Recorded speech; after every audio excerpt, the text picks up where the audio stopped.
Good afternoon. My name is Hemini Gilda Mgeni. Now, Deputy President Rigathi Gachagua has urged Kericho Governor Dr. Eric Mutai and his deputy Fred Kirui to end their power wrangles, else they will face the music, saying the feud is hurting the service delivery to the people of Kericho. While calling for a truce, Gachagua added that the conflict is an embarrassment to President William Ruto, and if unresolved, measures will be taken to edge them out. January this year, he managed to reconcile the members of the Kericho County Assembly and their speaker after similar leadership wrangles. The deputy president is expected to convene a sitting to reconcile the duo.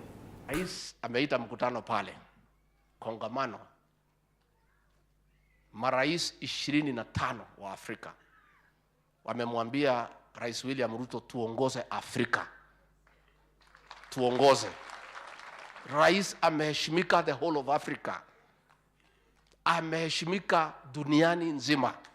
Saa hii anajitayarisha kuelekea New York, ataenda kuongea kwa niaba ya Afrika katika United Nations General Assembly. Kutoka hapo ataenda COP28 huko Dubai kuongea kwa niaba ya Afrika. Rais ameheshimika Kenya, Afrika, duniani. Alafu kwake nyumbani Kericho watu nagombana. Hii mimi siwezi kubali. Siwezi. Ama nyinyi mmekubali? Mimi nauliza governor na deputy. Siku mlikuwa mnatafuta kazi, mlikuwa mnapendana, mnatembea pamoja. Saa hii mkifanyia wananchi kazi mnaulizana nini? Hii wananchi watafanyiwa kazi na nani? Iko maendeleo gani itakuja Kericho kama iko vita? Hakuna maendeleo itakuja Kericho. Nitakuwa nimeanguka kama rais atapata aibu nyumbani. Mimi nasema governor, deputy, nitaita nyinyi wawili. Na sitaita nyinyi Nairobi pale kwangu Nyeri, chini ya mlima tukiangalia mlima. Si mnataka niwaite Nairobi ama Nyeri? Nyeri. Tuongee, tusikizane. Mkubali. Elsewhere, the American government has been blamed for delaying compensation for the Kenyan victims of the 1998 American embassy bombing in Nairobi. Machakos Senator Agnes Kavindu says it is now or never for the American government to release the compensation for the victims, most of whom are aliens. Speaking at the Machakos Town Social Hall after meeting over 40 victims from the county, Kavindu said America should not wait until such victims die to release their compensation. The senator, who was accompanied by her counterpart from EMBU, Alexander Mundiki, and ODM-nominated colleague Beatrice Ogola, were moved to tears by the narration of some of the victims. Hiyo wakati tulikuwa na mama yangu, tulikuwa kwa basi, no wonder sasa nakaa hivyo uso.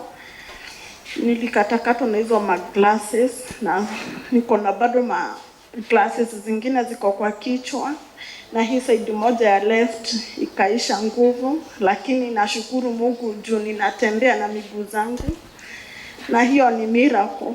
Na ninashukuru juu wengi walikufa na mimi sikukufa. So I survived because of God, na naona mkono wa Mungu. Nikaita rafiki yangu mmoja nikamwambia, kuna kitu nataka nikueleze. Wenye tulifanya kazi nao wanamjua, alikuwa anaitwa Levina. Na bado anaitwa Levina, yuko Mombasa.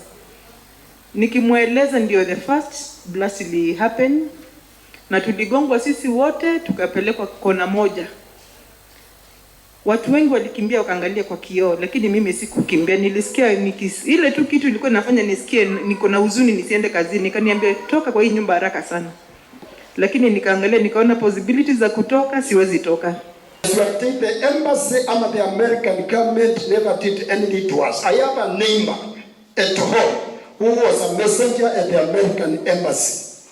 That guy today is living like a tycoon because he was compensated. I used to carry his wife with my car when they are going to visit and they could not afford a matatu.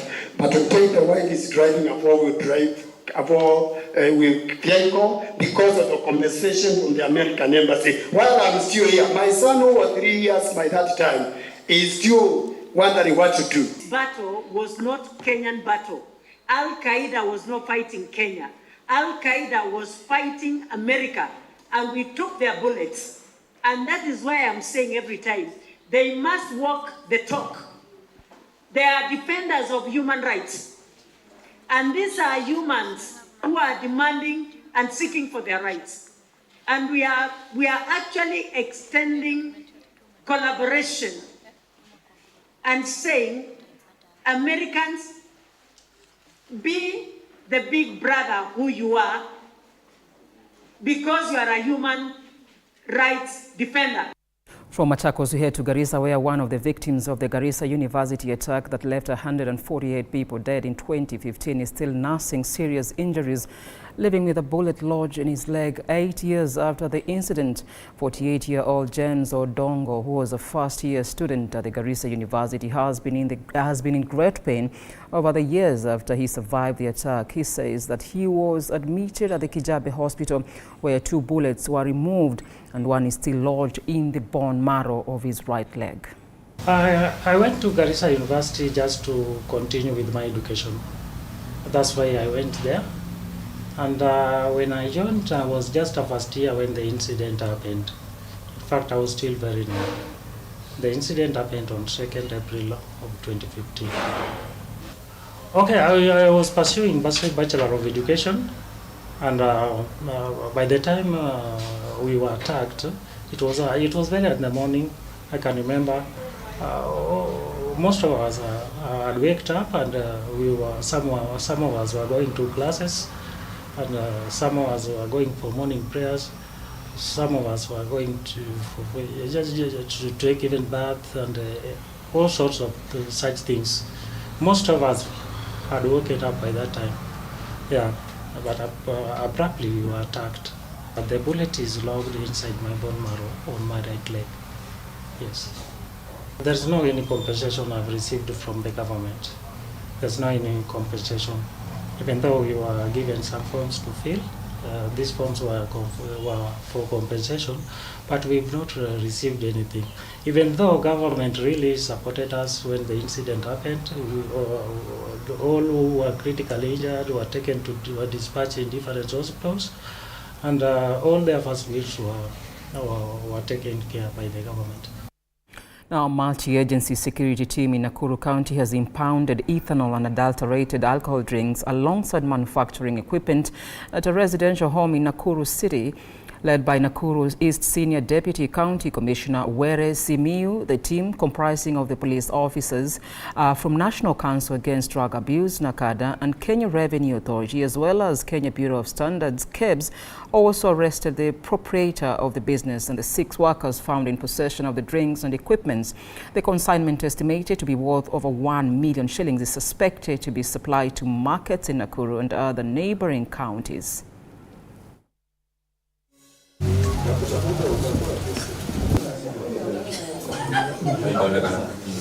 No, these are the main products.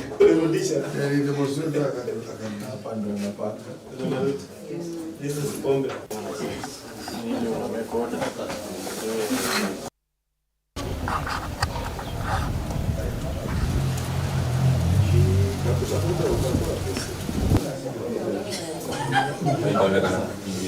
No, these are the main products.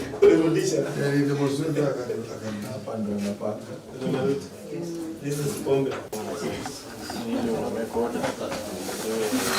Now, the Chief of Staff and the Head of Public Service, Felix Koskei, has attributed poor service delivery and underdevelopment within the devolved government to corruption in the devolved units. Speaking when he attended a consultative meeting between members of the parliamentary audit committees and the executive office of the president in Mombasa, Koskei urged the parliament to formulate laws that will seal all the loopholes used by the public officials to avoid scrutiny by parliamentary committees. He says the government will intensify the war against corruption to ensure better service delivery to Kenyans. Corruption has permeated all aspects of the society to the extent that it is normalized, and citizens, businesses, and public entities even nowadays factor it into their daily expenses. We have to act. There is urgency for all individuals, offices, and institutions charged with management of public resources to act and stem the tide of corruption and mismanagement. History will judge us very harshly if we do not act now. Elsewhere, coffee farmers in Mathioya constituency, MURANG'A County, have taken it upon themselves to uproot coffee plantations, claiming they are not getting any profits due to poor industrial management. This comes several months after the central government created a special committee that will focus on the issues of coffee cultivation and the tea leaf crops in the country, led by the Deputy President Rigathi Gachagua, with the aim of enabling farmers to earn profits through the sale of their produce. However, coffee farmers are still incurring huge losses. Kwa sababu the way they are managing this, haiwezi pereka wakulima pahali popote, na kwa hivyo tunaomba serikali yetu, tunaamini, tunaipenda, iangalie kama sharia ili tupate kitu tuweke kwa mfuko. Ikiwa si hivyo, kahawa tunang'oa na tunaanza kung'oa na tutaendelea kung'oa. Procurement, single sourcing, hata kuuza kwa kahawa, kupeleka kahawa kwa mila ni single sourcing. Hakuna makaratasi ambayo inakuja, tunasoma, analeta tu makaratasi, anasema nimesahau kwa ngari, hiyo ingine nimesahau kwa printer. Kwa hivyo hakuna kitu ambao tunaona kama iko kwa usawa. Tunaona tu ni giza, kila pahali ni giza. Letu kuhusu Deputy President wetu unapenda ni mtu anajua maneno mingi na anapenda kahawa ifufuke. Either atumane, na kuuliza ni kuomba, tunaomba, juu ni mtu wa shughuli mingi. Akuje atumane kama sharia, au anakipata nafasi, akuje kama sharia. Aone vile kama sharia iko. Juu yale ambao tumejionea sisi kama wakulima wa kahawa, tumejionea mambo mengi mabaya yale ambao tumetendewa na wale viongozi ambao tunachagua katika society yetu. Ya kwanza ni hili. Sisi tuko na miaka mingi katika tukiwa na shamba wa society hili letu la kahawa. Na yale ambao tumejionea na hawa wanachama wale wako wakati huu ni wakati ambao tumeona ni watu ambao wanafanya kazi kifiao bila kufikiria hali ya mkulima. Now, the EMBU County Adult Education Officer Stephen Boy says that 20% of the adult population in EMBU County is illiterate. Speaking in EMBU, Boy said that this is largely attributed to rising cases of boys dropping out of school due to the allure of quick money in thriving mogoka and sand mining businesses. The officers say that they have witnessed an increase in the number of young men aged between 20 and 25 enrolling for adult education classes. He, however, pointed out that if boys continue to drop out of school, there will be a social imbalance owing to education inequality between men and women. As we have been seeing, there is an increase of young people who have not gone to school, but in the process they have dropped out around the system, and seems like the dropout is increasing with the time. Maybe the reason why we have been having such dropouts, I feel from our case, the economic situations and to an extent the economic activities. Like now those ones who are engaging in those businesses of selling the milas and migokas, the raw side, even the side harvesting, and to an extent it is also associated with the poverty. Hizi tarakimu inaonyesha hata zile shule zetu za kawaida wasichana wanaendelea kusoma na wako wengi kushinda mtoto mvulana. Utakuta labda msichana amesoma sana, kijana ameshindwa na masomo, na hata vile watakuwa wakiishi utakuta hata labda some marriages may not be very stable considering the social structure of our society. Now, drama ensued at the Kitengela Sub-County Hospital mortuary as two factions demanded the release of a body. Fighting for the body was the alleged husband to the deceased and his in-laws, who cited unpaid bride price. The deceased passed on a month ago, and despite funeral arrangements being complete, they are yet to lay their loved one to rest due to the disagreement. The in-laws have accused the alleged husband of not taking part in burial preparations. The hospital management was, however, forced to advise the bereaved family to seek legal redress before they release the body. Leo sasa kitu inaendelea hapo kwa mortuary. Tulikuwa tutoe mwili jana. Wakati tulikuwa tutoe mwili jana, hiyo jana Wakati tulikuwa huko kwa furuku ikaukua huko. Mzee akaleta furuku. Juu tulikuwa tumesikizana, wakakaa na watu wa familia, wakasikizana. Akasema kama msichana anaenda kuziko kwao, yeye atatoa jeneza. Unaona?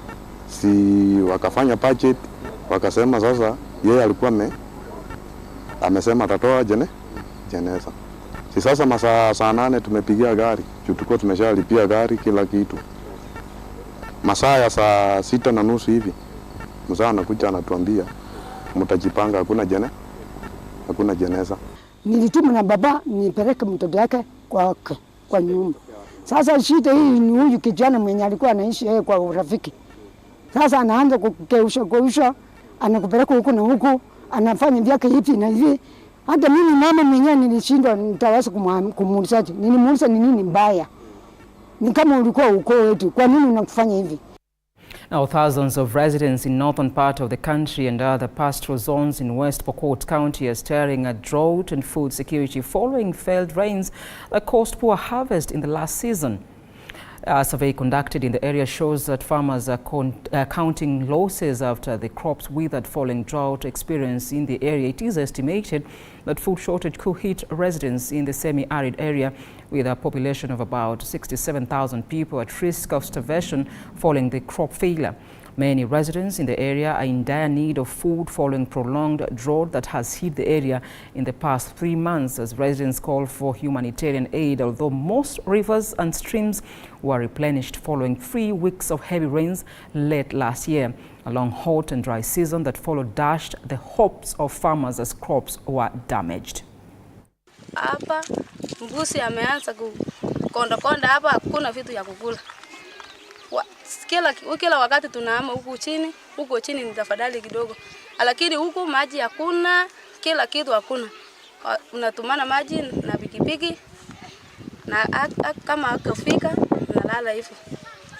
Kuna kitu kingine ndio tunang'ang'ania huko. Shaka mwaka huu ni mwaka ya aina yake kabisa kwa mambo na ukame. Tumeshuhudia wakati kubwa wa kiangazi ambapo imesababisha hizi mimea ziweze kutofanya vyema, na 3/4 ya West Pokot ni semi-arid, na kwa semi-arid na kuambatana na hali ya jua, hali ya anga ambapo haikufanya vizuri, crops zimeperform poorly, so hatuna harvest this time. Pengine upande wa highlands ndio tunaweza kuwa na harvest ambapo ni just quarter. Now, farmers from Githiga Ward, Laikipia West are facing sleepless nights as they keep vigil to prevent destruction of farm produce from invasion of monkeys and elephants. According to the villagers, there is no proper mechanism that has been put in place to prevent the monkeys from crossing over to people's farms. Emory Kisewe with the details. Farmers from Gitwamba and Matweko villages in Githiga Ward have resorted to hide-and-seek games with monkeys, which during the day invade farms and destroy maize, attacking women and causing massive destruction.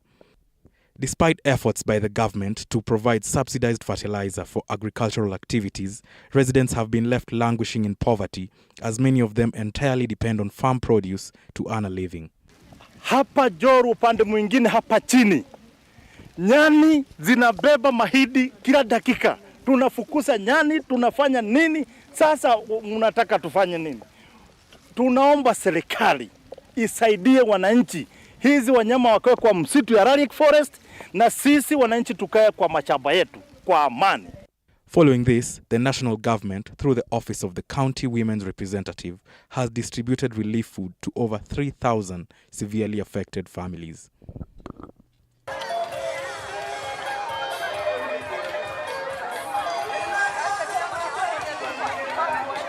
While addressing the press during her empowerment tour at Githiga Ward Matweko location, the county women's representative Jane Kagiri expressed discomfort on how the KWS is dealing with the issue, asking them to ensure that people's properties are protected from any further destruction by wildlife. Jina ni Jane Kagiri, mama county wa Laikipia, na leo tuko huku Masto kukutana na kuleta pesa ya basari ya vikundi na pia kusaidia vikundi katika hii area ya Githega. Leo hii pia tumepatia watu wetu chakula kwa sababu kiangazi imetusukuma sana huku Laikipia. Ni lazima WOES ingilie kati, ikuje isaidie watu wetu, na isipofanya hivyo ni lazima ikuje ifanye compensation. Juu hao ni watu wametumia pesa yao, wamelima, lakini sasa hawatavuna. Purity Kamau, who is a resident of Matweku location, said that their problems have been worsening since the planting season, as monkeys have been invading their farms and no action has been taken. Sisi kwa kusema ukweli tumesumbuliwa na wale wezi wa ng'ombe. Hata mashamba yetu hayana mahindi juu wanaingia pale wanakula mahindi mbichi. Nyani pia wanatokelezea wanatusumbua. Kwa hivyo hatuna tegemeo ya kuvuna. Ndiposa tunauliza kama ni vizuri, ni vyema wanyama wakae na sisi pande hii ama wakae ndani. Ndio tulikuwa tunaomba serikali yetu, serikali kuu waingilie kati. On her side, Anastasia Muthoni lamented that